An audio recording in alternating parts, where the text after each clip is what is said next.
Welcome to this lecture series in number theory.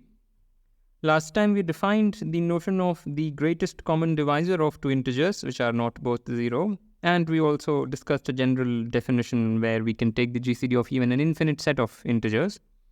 Here is the definition for two integers. If a and b are two integers, the GCD is defined this way. You can pause the video and probably read the definition if you like, but I don't want to spend time on it.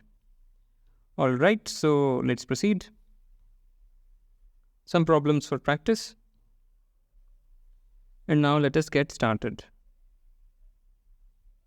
So in this lecture, we are trying to see how to compute the GCD of two integers. This is something that we learn in childhood, but we don't realize that we are learning it. So here is a very basic version of the main theorem that I want to discuss. Suppose a and b are two integers, again, not both of them are 0. Then I want to say that GCD of a comma b is GCD of a comma b minus a. And you can also write, of course, that this is equal to GCD of a minus b comma b. Right? I mean, if this is true, of course, that is true. But anyway, so we just prove this, and it's very easy. So here is the proof. All we are going to show is that a and b and these two have the same set of common divisors. So suppose d divides both a and b, then clearly d divides a and b minus a. Right? Because d divides a and b, d will also divide their difference. So this holds. And what we see is that any common divisor of a and b is also a common divisor of these two. And by the same token, you can reverse this. If d divides a and d divides b minus a, then it will also divide their sum, and hence it will also divide b. So any common divisor of these two is also a common divisor of these two, and hence a, b and these two have the same set of common divisors and hence have the same GCD. Very simple. So I don't want to say anything more. I've said it in words. Alright, and let's use this to compute GCD in this very simple example. The brute force approach would be to find all the divisors of this and all the divisors of that, take the common divisors and then take the maximum, and that would take a long time. But using just this simple thing, we see that GCD can be computed quite quickly. So we use that to write this equation, which is what? 143 comma, what is the difference? It is 6 here, and then probably you get a 7, right? 76. I hope that is correct. No, that's not correct. It's 86. Doesn't make sense. How can it be 86? It's 84. Yeah, 84. Applying the same thing again, we can write this as 143 minus 84, comma 84, which gives the difficult problem of subtraction again. This time it is 60, or rather 59, I think. Yeah, it should be 59, which is equal to this thing. Oh God, again subtraction. 5 and then 2, right? 25. Which is equal to 24, or rather 34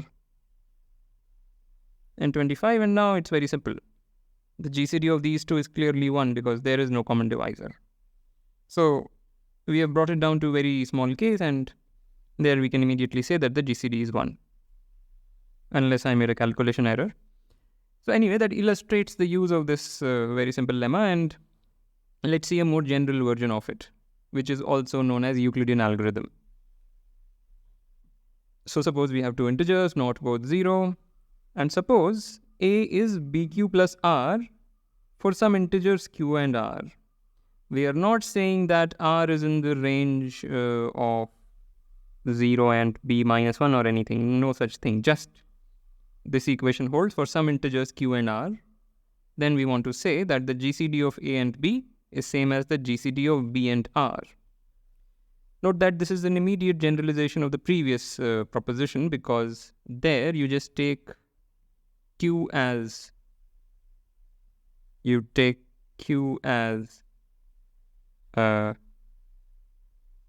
want to say B minus A. So just take Q as 1. Well, that becomes A minus B, but doesn't matter.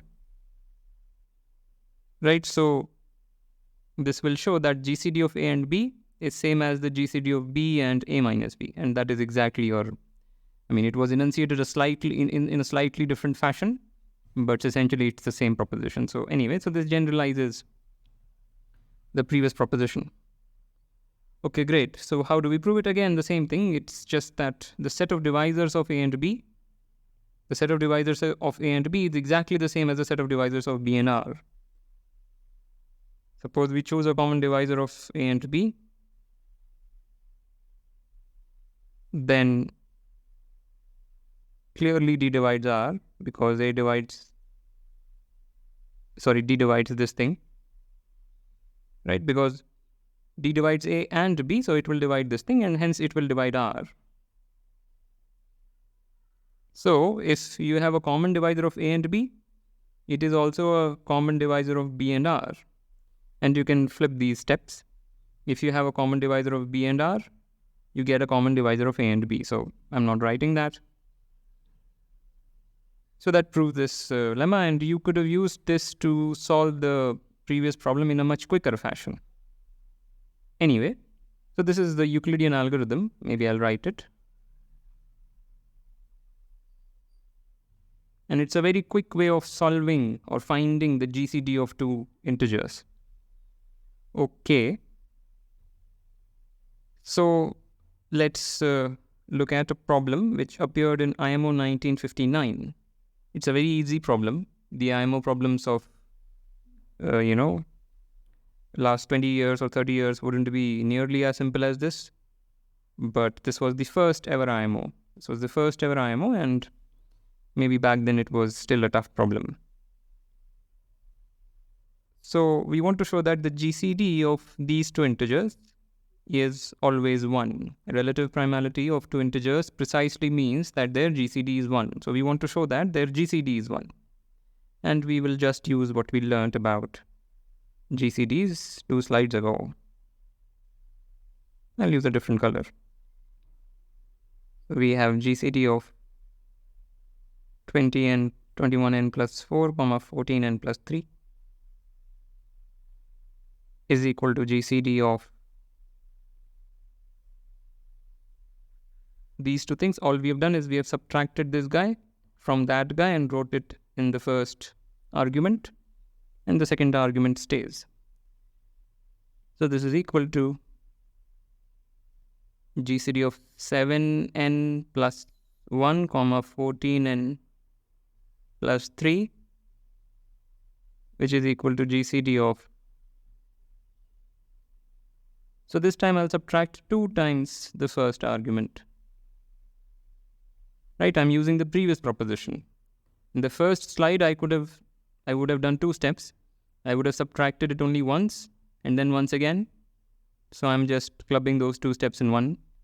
Okay, so that's that. And now what we get is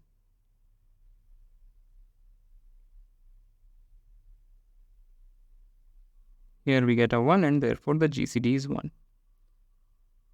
So that's a proof of an IMO problem.